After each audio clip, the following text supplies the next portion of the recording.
आप अपने फेस में कुछ भी मूवमेंट करते हैं तो वो कैप्चर कर लेगा। आंखों का मूवमेंट, माउथ का मूवमेंट, कुछ भी मोशन कैप्चर टेक्नोलॉजी। ऐसी बहुत सारी फिल्में हैं जिसमें मोशन कैप्चर टेक्नोलॉजी यूज किया गया है और एक्टर लगभग 7 मिनट तक अपनी सांस रोक सकते थे।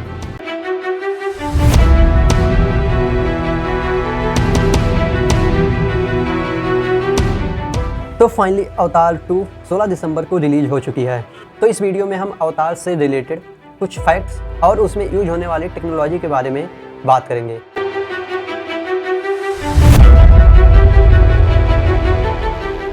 तो भाई अवतार अभी तक नंबर 1 मूवी है कमाई करने के मामले में। जानते हो कितनी कमाई की है? 2.9 बिलियन डॉलर।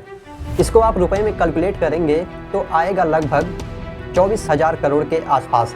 मैं समझ रहे हो, एक करोड़ को 24,000 बार गिनो तो बनेंगे आपके 24,000 करोड़ रुपए। तो अभी तक इसका रिकॉर्ड कोई नहीं तोड़ पाया है। जो दूसरे नंबर पे मूवी है वो एवेंजर एंड गेम है, उसकी कमाई लगभग 2.7 बिलियन डॉलर के आसपास है। और जो तीसरी मूवी है वो टाइटैनिक है। और सबसे गजब की बात, अवतार और टाइटैनिक दोनों को एक ही आदमी ने बनाया है, वो है जेम्स कैमरॉन।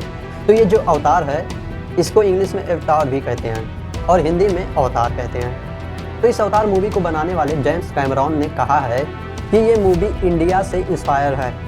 लेकिन कैसे? देखो, इंडिया में भगवान विष्णु को माना जाता है। भगवान विष्णु का जो रंग है वो नीला रंग का है और मूवी में पेंडोरा एक जगह है, उसमें कुछ लोग रहते हैं, उनका रंग भी नीला ही कर दिया गया है। और जिस तरह भगवान विष्णु धरती पे अवतार लेते हैं, उसी अवतार शब्द को इस मूवी का नाम दे दिया गया है, अवतार। तो ये थी मूवी के नाम के बारे में। तो जब जेम्स कैमरॉन को यह मूवी का विचार आया तो उन्होंने सोचा कि इस मूवी को एनिमेशन में बनाया जाए। लेकिन फिर उन्होंने सोचा कि फिर ये उतना रियलिस्टिक नहीं रहेगा जितना रियल ये दिखना चाहिए। फिर बाद में उन्होंने सोचा क्यों ना एक ड्रेस तैयार किया जाए पेंडोरा वासी के लिए। लेकिन फिर उन्होंने सोचा कि भाई ये भी रियल नहीं लगेगा। वो अपनी मूवी को पूरी तरह से रियलिस्टिक बनाना चाहते थे और इसीलिए उन्होंने मोशन कैप्चर टेक्नोलॉजी का यूज किया। तो मोशन कैप्चर टेक्नोलॉजी ये क्या होती है? तो देखो भाई, इसके नाम से ही पता चल रहा है मोशन कैप्चर मीन्स आपके मोशन को कैप्चर किया जाएगा इसमें। तो इस टेक्नोलॉजी में क्या होता है कि आपको एक ड्रेस पहना दिया जाएगा और उसमें आप छोटे छोटे पॉइंट्स देख रहे होंगे। वो पॉइंट क्या करता है? आपके मोशन को कैप्चर करता है। मीन्स यदि आप हाथ का मूवमेंट करेंगे तो वो कैप्चर कर लेगा। आप अपने फेस में कुछ भी मूवमेंट करते हैं तो वो कैप्चर कर लेगा। आंखों का मूवमेंट, माउथ का मूवमेंट, कुछ भी, तो सारे मोशन को कैप्चर करके उसको कंप्यूटर में कॉपी कर लेते हैं और फिर एक अलग सा कैरेक्टर बनाकर कंप्यूटर की मदद से उन सारे मोशन को जो कैप्चर किया गया है उसको उस कैरेक्टर में ट्रांसफ़र कर देते हैं। यदि कैरेक्टर आपको बनाना है तो एक ब्लेंडर सॉफ्टवेयर होता है, आप ब्लेंडर सॉफ्टवेयर की मदद से कैरेक्टर बना सकते हैं। उससे आप 3D कार्टून और बहुत सारे कार्टून भी बना सकते हैं। आपने थैनोस को देखा होगा, वो कोई रियल इंसान नहीं था, वो एक कैरेक्टर था जो कि कंप्यूटर में बनाया गया था और फिर उसके हाथों में मूवमेंट करने के लिए या फिर फेस में कुछ भी मूवमेंट करने के लिए इसी टेक्नोलॉजी का यूज़ किया गया था, मोशन कैप्चर टेक्नोलॉजी। ऐसी बहुत सारी फिल्में हैं जिसमें मोशन कैप्चर टेक्नोलॉजी यूज किया गया है, लेकिन अवतार में बहुत ज़्यादा मोशन कैप्चर टेक्नोलॉजी का यूज किया गया है। आपने यदि यूट्यूब पर अवतार के बिहाइंड सीन को देखा होगा तो एक्चुअली में जो एक्टर हैं उनके सामने एक छोटा सा कुछ देखे होंगे, वो एक्चुअली में कैमरा है। तो कैमरा क्या करता है? उनके सारे फेस के एक्सप्रेशन को रिकॉर्ड करता है, बहुत बारीक से बारीक फेस के एक्सप्रेशन को रिकॉर्ड करता है और फिर उस एक्सप्रेशन को कैरेक्टर में ट्रांसफ़र कर देते हैं। और उन सारे मोशन को कैप्चर करने के लिए बहुत सारे कैमरे लगाए जाते हैं।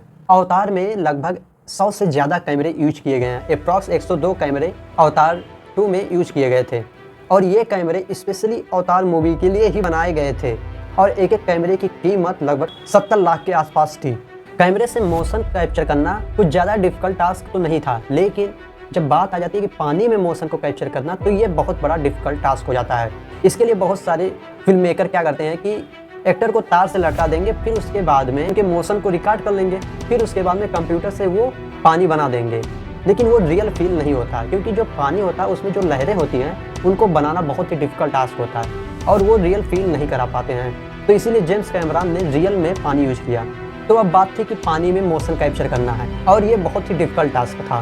तो अब बात थी पानी में एक्टिंग करने के लिए, तो इसके लिए भैया सांस की बहुत बड़ी दिक्कत थी। यानी कोई इंसान यदि पानी में जाएगा एक्टिंग करने के लिए तो सांस भी तो लेना होगा। इसके लिए यदि कोई डिवाइस यूज करते तो सांस लेने की वजह से पानी में बुलबुले दिखते, जो कि उनकी मूवी को ख़राब कर देता और उतना बढ़िया एक्सपीरियंस नहीं मिल पाता। तो इसीलिए एक्टर को सांस रोकने की कला सिखाई गई और एक्टर लगभग 7 मिनट तक अपनी सांस रोक सकते थे।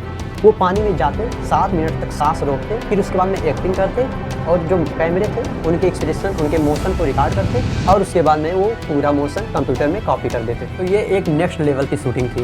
एक चीज़ और है कि इस मूवी की शूटिंग 3D में भी हुई है। मीन्स और सारी मूवी की शूटिंग पहले 2D में होती है, फिर उसको 3D में कन्वर्ट किया जाता है। जैसे मार्बल की शूटिंग पहले 2D में होती है, फिर उसको 3D में कन्वर्ट करते हैं, तो उतना ज़्यादा उसमें 3D में मज़ा नहीं आता है। लेकिन जो ये अवतार है इसमें 3D में भी शूटिंग हुई है, तो इसका मज़ा उन सारे मूवी से बहुत अच्छा रहने वाला है। अब इसमें बहुत सारी बातें निकल कर आती हैं। एक 3D है, एक 3D IMAX है और एक 4D है। तो ये क्या होता है?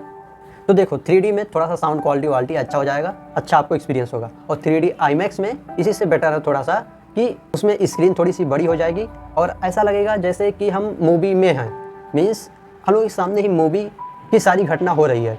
और 4D में क्या होगा कि इससे थोड़ा सा और बेटर है। मीन्स यदि उसमें मान लेते हैं कि यदि मूवी में कुछ मोशन हो रहा है तो आपकी सीट भी हिलने लगेगी, और यदि मान लेते हैं कि मूवी में हवा भी चलने लगी तो आपको भी हवा का एहसास होगा। वो कुछ उधर से फैन चालू कर देंगे तो इसी तरीके से वो आपको हवा का एहसास दिलाते हैं। ये होता है 4D एक्सपीरियंस। तो यदि मूवी ज़्यादा लंबी है तो आपका पेट भाई दर्द करने लगेगा। तो भाई जो अवतार की मूवी थी वो 2009 में देखी गई थी, और ये जो मूवी देखी जाएगी द वे ऑफ वाटर वो 2022 में है। तो लगभग 13 साल का गैप है। लेकिन अब जो आने वाली मूवी होगी अवतार की, उसका डेट फिक्स हो गया है। मीन्स फिर 2-2 साल का गैप करके अब अवतार की मूवी रिलीज होगी। मीन्स 2 साल बाद फिर दिसंबर 2024 में अवतार का अगला पार्ट रिलीज होगा। ठीक इसी तरह से 2-2 साल गैप करके अवतार की मूवी रिलीज होगी। तो ये थी अवतार के बारे में कुछ टेक्निकल बातें।